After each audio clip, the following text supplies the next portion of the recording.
thot ai i mori, po faktikisht ajo 6 milionë se duhet shtuar dhe një zero në mbrapa, që ai mori nga Berisha dhe për çfarë? Se erdhi 2 herë në Shqipëri. Kjo është pastrimi i hapur parash i bëhet. Kështu që duke qenë të fuqishëm pra kjo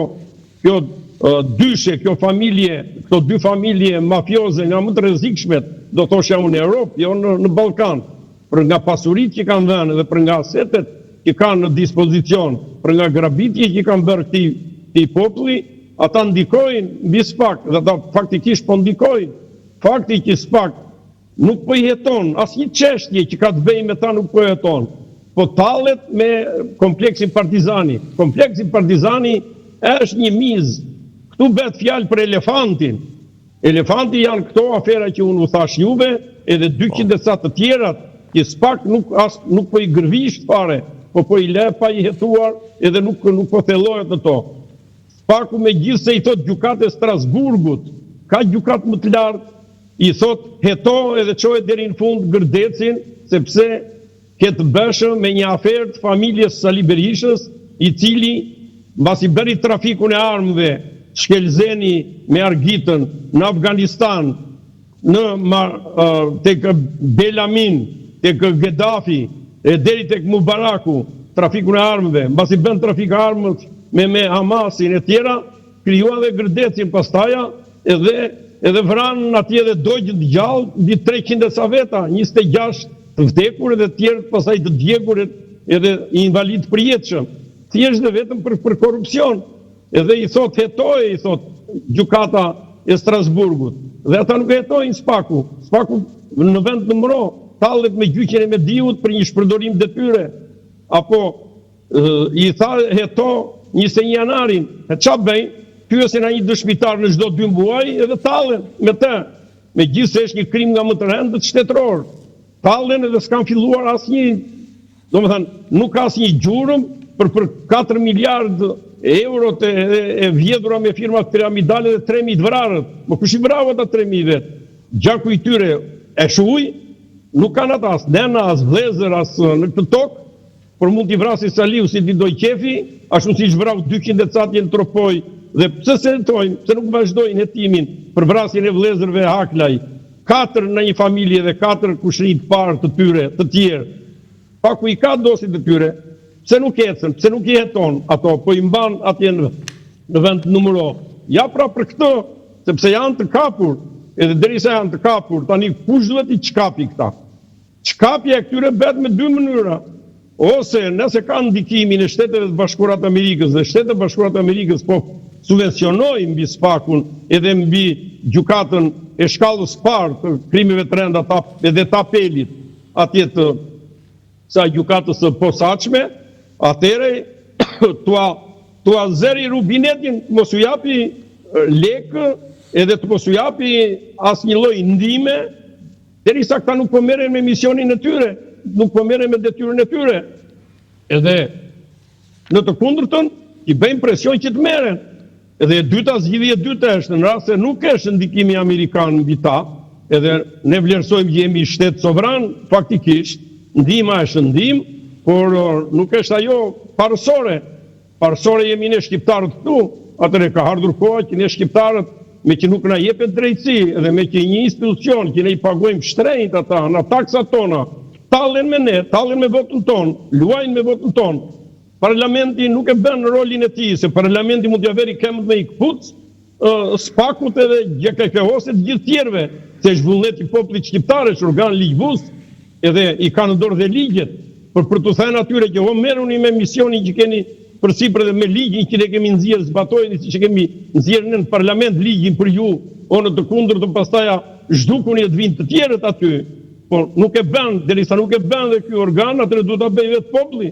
Atëherë populli duhet të ngrihet, e duhet të ngrihet në revolta masive,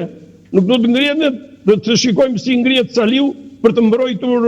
pallatin e tij që ka aty tek rruga Mustafa Matohiti, gjithë pallatin, një kat tjetër po ngjitur me të aty tek gjithë ajo kullë e madhe te stadiumi aty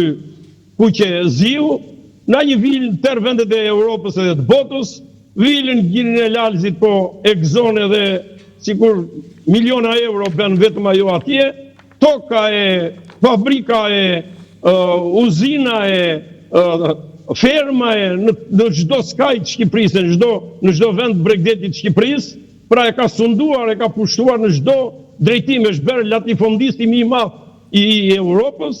Atëre do ta mbajmë se hir, duhet të rrimë në shqiptar tani, vetëm të shikojmë si na grabisin, si na vjedhin, si na vrasin, edhe t'i nxjerrim televizor, pastaj të pagojmë edhe taksa për t'i mbajtur na ngjezin darkët ata të shantazhojnë atje në televizione, duke u hequr, domethënë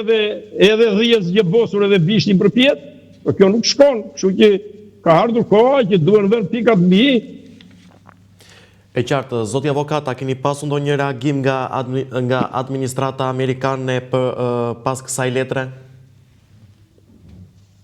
Po fakti që edhe zëri Amerikës e vlerësoi, edhe si material, domethënë si letër e vlerësoi, fakti që sa u muar letra me shkruar përgjigja që letra, domethënë u është depozituar, jam i bindur që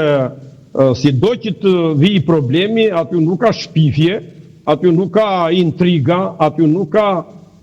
ka fakte, ka prova e tjera, të cilat janë të verifikueshme dhe shqiptarët pak a shumë i dinë, këto edhe ditë për ditë i evidentojnë edhe ulërinë për to, edhe çuditën gjithësi është, domethënë si pandushkueshmëria ende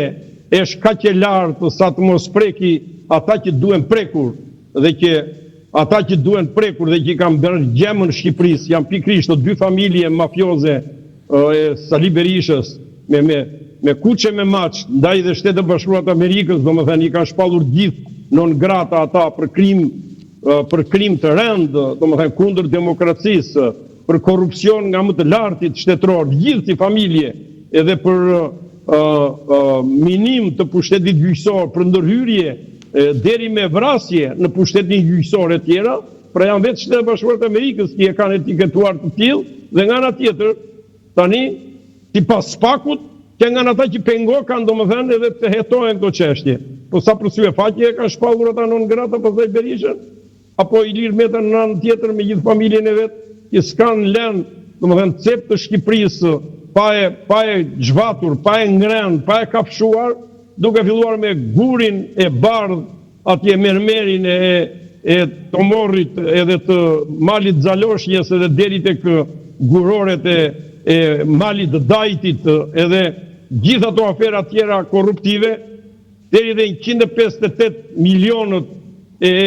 eurove që u grumbulluan nga asetet e firmave piramidale për t'u ndarë atyre fakirëve që u humbën në 1997, i mori Ilir Meta i vodhi dhe ato. Pra, në këtë situatë, domethënë, duhet patjetër që të vazhdohet të hetojnë edhe të çojnë në bankun e të akuzuarve me qëllim që shpirti i shqiptarëve të paktën të zbutet në aspektin që ligji është ligj për të gjithë,